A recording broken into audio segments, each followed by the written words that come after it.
Условот беше да имаш собствен коњ, да знаеш да јаваш. И јас и пуштав слики, видеа од коњот, од мене лично кога се припремав за коњаницата и така. Викторе, си имал ли јавано предходно?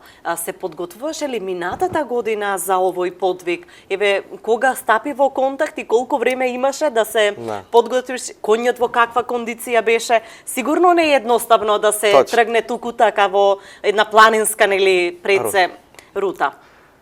Минатата година стапивме во контакт уште од март, април месец. Значи имало доста време. Има, да.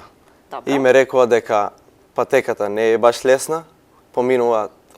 Поминавме околу 200-250 километри. Така. И јас почнав со припреми со коњот. Од мај месец се спремив.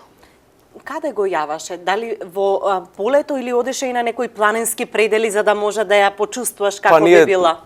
Ние веќе во Радово имаме и повисок дел? Повисок дел, да, помеѓу селата Иловица и Дрвош.